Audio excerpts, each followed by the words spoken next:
Hey everybody, beautiful day here in Tennessee today. I am going to a place that I was at recently where I did a will it run on the 58 Chevy. You may have seen that video, but if not, check it out. I'll put the video in the comments of this video. But today, rather than doing the 58, I'm doing another car that the owner has, a 1957 Chevy. And this one is in far better shape than the 58 and been sitting far less long, but still been sitting many years. He's selling it and he's asked me to help him get it running. So come on along, this is going to be really fun today. So this is it. Like I said before, this is not my normal will it run. This thing's only been sitting here for 4 years. It's a lot dustier than it looks, but I'm used to 25, 30 years sitting. This is a really, really nice car, and it is going up for sale very soon, once we get it fired up. I'm told it is an old race car, bracket racer, that was converted to the street. It's got a 383 in it. You can tell some of the old bracket racing things. The tack there in the dash, there's an hour meter on it. I've never seen that before. In a racing car or a not racing car, I've never seen an hour meter. But it's got power steering, looks like maybe a 600 box, 605 box, not positive. Electric fans, aluminum radiator, air conditioning. It's got this awesome 70s flame job. I always love these. I'm probably dating myself by that, but I always love them. It's got the torque thrust wheels, the later style. I forget exactly what they're called, but they're cool. The interior on this thing is amazing. You see, it's pretty dirty. I don't want to rub up against it or anything, so I'll scratch it. Immaculate dashboard. Immaculate seats, door panels, carpet. I mean, this thing it's insane. Unfortunately, the owner got sick and had to park it, and he passed away, and it's been sitting here since. And now it's likely the property is going to be sold, so this thing has to go. So I'm here to help get it fired. I don't know how difficult it's going to be, but I expect it's not going to be that tough. This is a dry garage. Considering the years it's been sitting here, it's still amazingly clean. It's got a coating of dust on it, but it's certainly not filthy.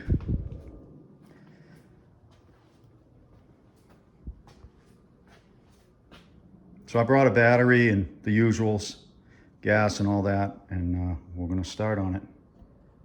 So before I even touch this thing, I'm going to clean the fenders. How you do that really is just very simply a little bit of glass cleaner. Doesn't hurt the paint. The foaming stuff is wonderful for this. And just going to spray it on here and gently wipe the fender to get the dirt off, because if I start leaning up against this thing, it's going to scratch it, and that would be a tragedy. This thing is so nice. So there's an example. The car looks super clean on camera. It's not, and I would be rubbing up against it and grinding that into the paint. I just unwrapped these towels, so they're perfectly clean as well. It looked like it had scuffs up here on the front. They're not scuffs, it's just dirt. That's normal from sitting. Want to keep changing the rag when it gets a little dirty, and I'm not pushing hard here, just brushing it to get it clean.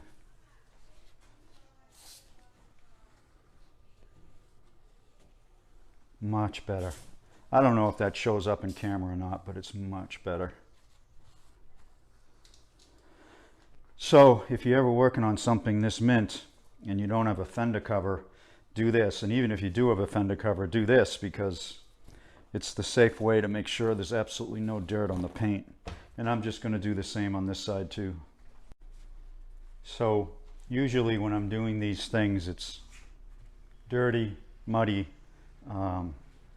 all kinds of things that this car doesn't have. This is really a privilege to work on. Some of these rescues are more of should the car be restored or saved or what. That's already determined here. This is more about getting this thing fired up and ready for sale. So the fenders are clean. We're ready. So I'm just pulling the battery out. Of course it's dead. You got to expect that. It's not date coded, but it was a really nice battery when it was new.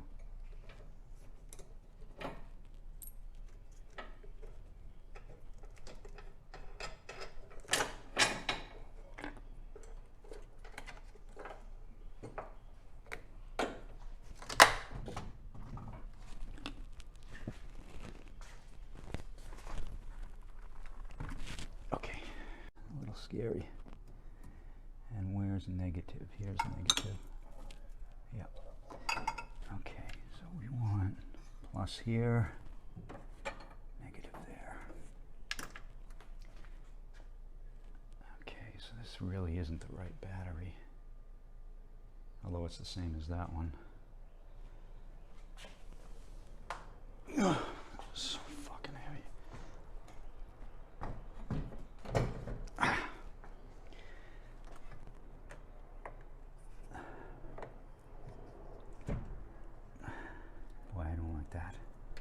It's so close to this, but it's the only thing you can do. I'll run it through here. Okay. Get the battery in. Next step, you check the carb linkage and pull a plug, make sure the plug looks okay.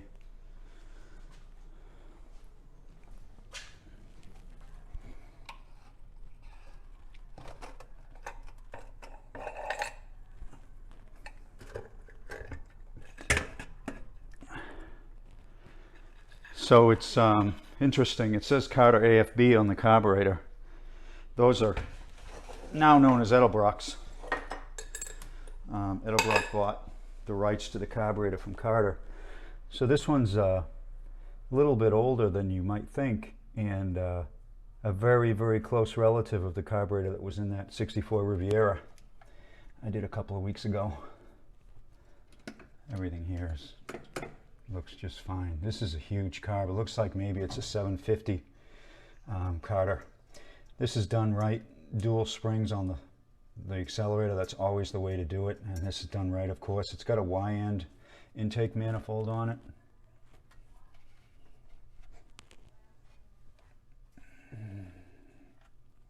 Very, very clean. Let's check the oil. See what the oil looks like. Oh, look at that. I mean, it's clean. It's clean and it's full. So we have no worries about like sludge in the sump or anything like that.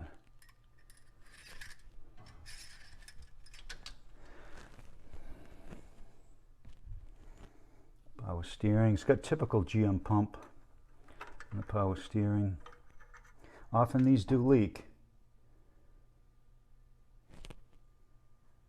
Yeah, that one's fine.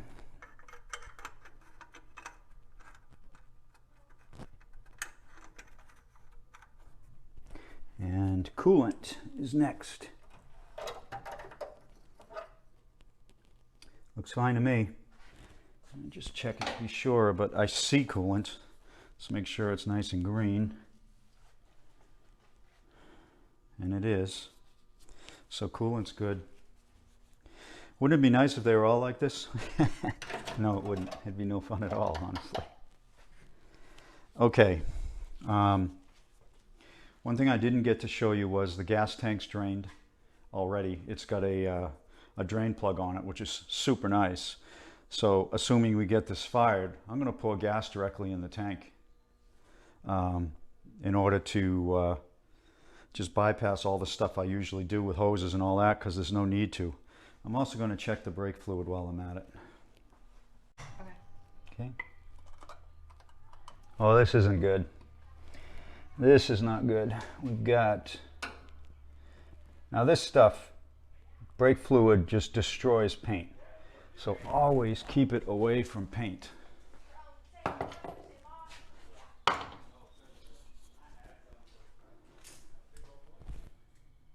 So the rear compartment here, it's bone dry.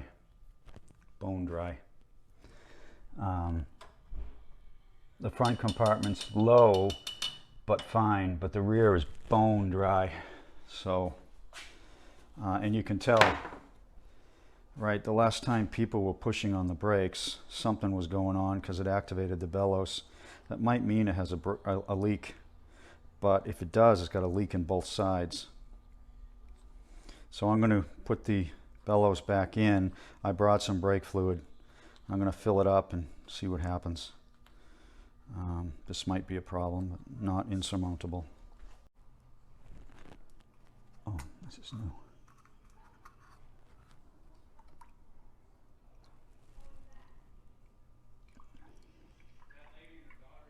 Now in a master cylinder, you do not fill it to the top because brake fluid expands when it gets hot. When it's filled to the top, it has nowhere to go. And it will either leak out the top or apply your brakes, usually applying your brakes. Okay, cut. So here's one of the plugs. It's perfect. You know, light ash color, maybe a hair lean, but other than that, real good. Okay, you can cut. Okay, so we got the engine turning, and we just tried also turning it with the starter, and it does, and it's got great spark. I got a plug here, and I grounded the plug against the exhaust manifolds, but got great spark, so I don't even have to pull the distributor to check the points. There's clearly no issue there. So I'm going to put the plug back in, and then we're going to try to fire this thing. All right, important when you're starting a vehicle that's been sitting, always use chainsaw gas. It's got a little oil in it, it keeps things lubed up. You don't want to run these things dry with gas. It washes down the cylinders, and if you don't start it, it really leaves the engine in bad shape for the future. So I'm just putting a little in. You don't need a lot in as an initial try to see if it fires. So let's see what we get. I'm not going to stand right in front of it. It's safer if you don't, just in case something happened.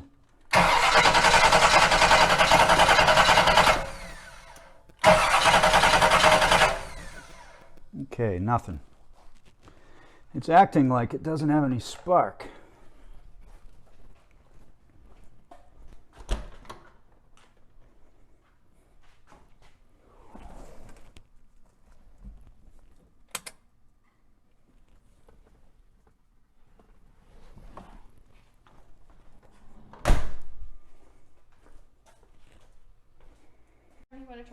All right, for some reason I'm not getting ignition. I'm not sure why. It must be the way the coil's wired, because with the key on, the coil should have enough to fire it. But this has a high performance starter, and who knows what's going on with that. So I'm going to try the key. Just start it by the key and see what happens. All right, here goes nothing.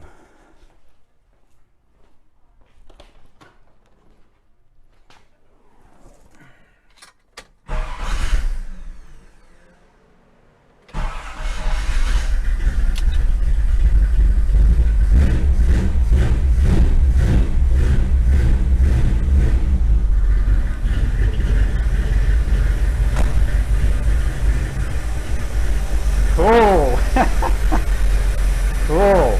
Listen to that. Wow. All right, I'm going to shut it off. I'm going to play around with it a little bit more. Okay. Got it fired for initially. Now I'm going to fire it, get it to run, adjust the carb, and see what else we can do. We just put some better gas in it. Frankly, I didn't expect it to run as long as it did after what I put in the carb, because the tank is empty. So this fresh gas needs to get in there and get circulating. Here it goes.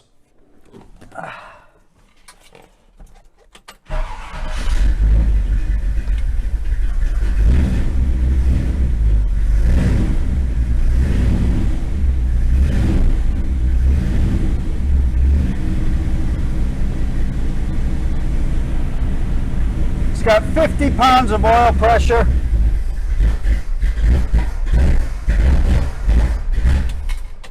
All right, I think that the choke is probably stuck closed based on how it was just behaving.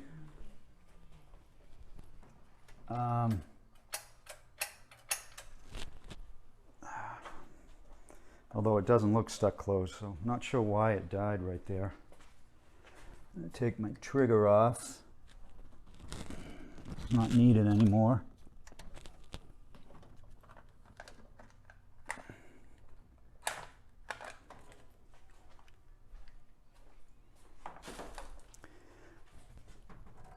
Really not sure why it loaded up. I mean, the choke is, it's not open as wide as it could be, but it's not completely closed. I'll try holding it open manually and see what we get. Go ahead. Here we go.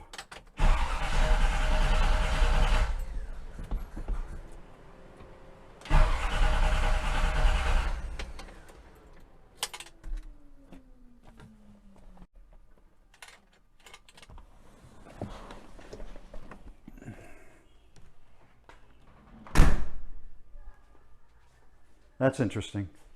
It ran, it loaded up and died, and now it won't crank.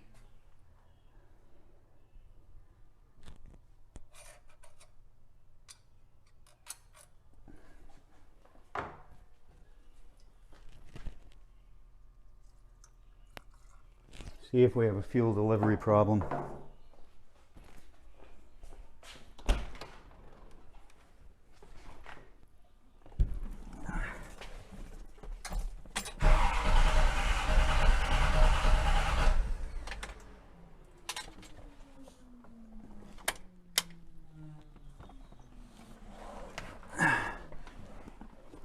And we don't.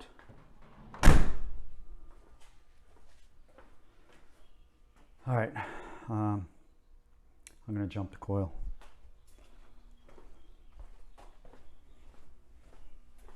Voltage going right to the ignition.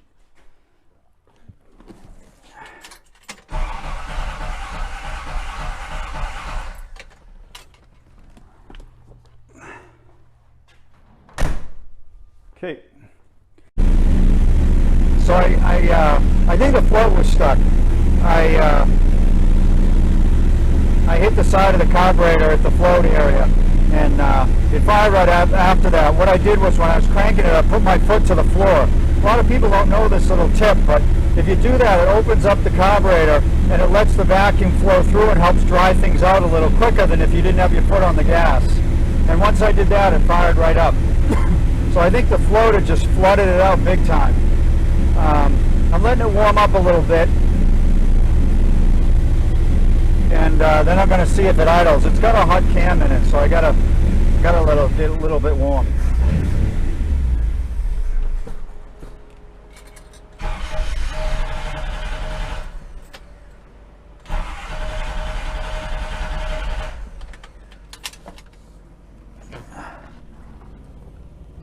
Okay, well, waiting for the carb to dry out because it's flooded, I thought we would take a break. For those of you that have watched my 58 Chevy video, it's right next door, and the owner's getting ready to take a drive for the first time in I don't know how many years. So let's take a short break and watch that, let this carb dry out, and then we'll get back to this. And in case you haven't seen that 58 Chevy video, the link will be in the comments below, so check it out, it's pretty cool. Just enough to see. Yeah. Just enough. I got out of the drive, I started coming out of the sun hit, and I was like, oh, got nothing. Got nothing.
Does me good to see this old girl back driving.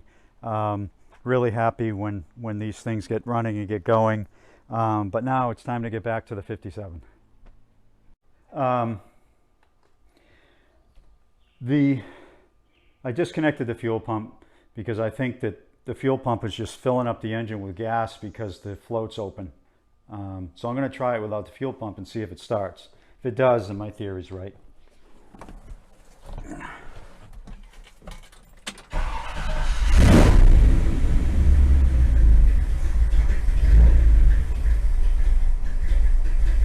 Listen to that cam.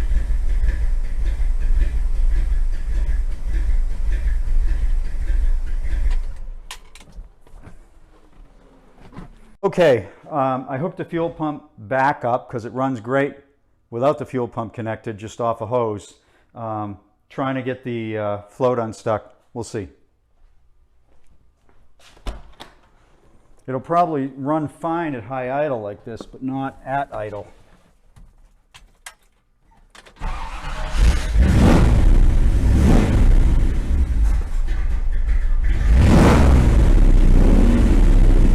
Yeah, the float is still stuck, I think. It runs at high idle. You know, I'm running about 1800 RPM right now. It'll run at 1600, it's about as low as it'll run. So I think it's just getting too much gas. So I'm gonna have to pull the top off that carburetor because you can't leave it like this. Listen to that cam. Oh, it's actually idling now. Maybe the float came unstuck. Oh boy. Yeah, the float must have come unstuck. Listen to that throbbing. Woo! Go see what it sounds like in the back.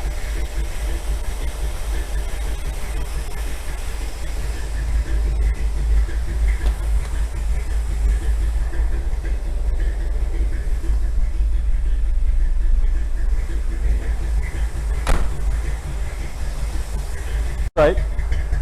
Listen to that.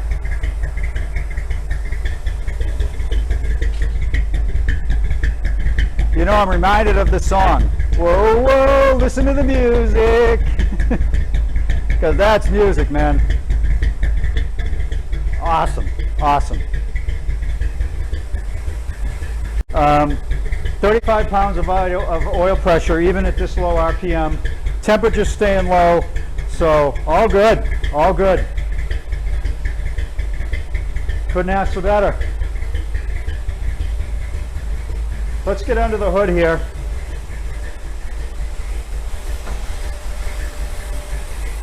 The electric fans are cranking away.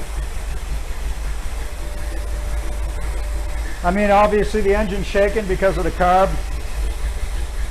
but all good.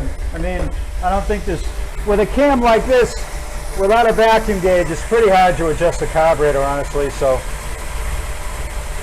Did that help or hurt? No? Actually, I think it helped a little bit. But I really need my vacuum gauge. I keep forgetting to bring it. Yeah, that's actually idling better. I'm gonna go on the back and check it. Oh yeah. Yeah, that's better.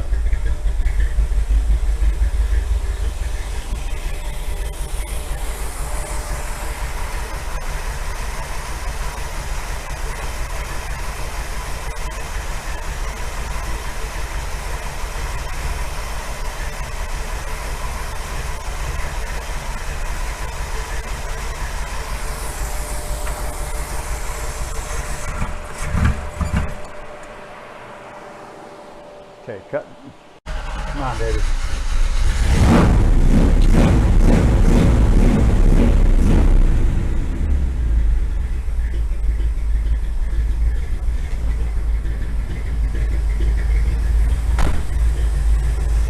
Beautiful. Beautiful.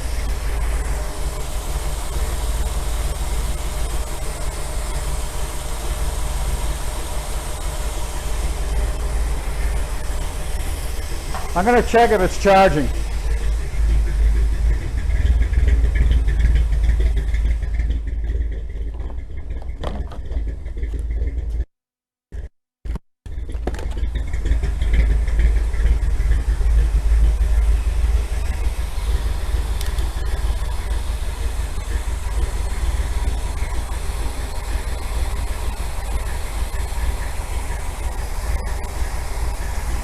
It is, barely, but it is. Given it's such a low idle, I'm not surprised.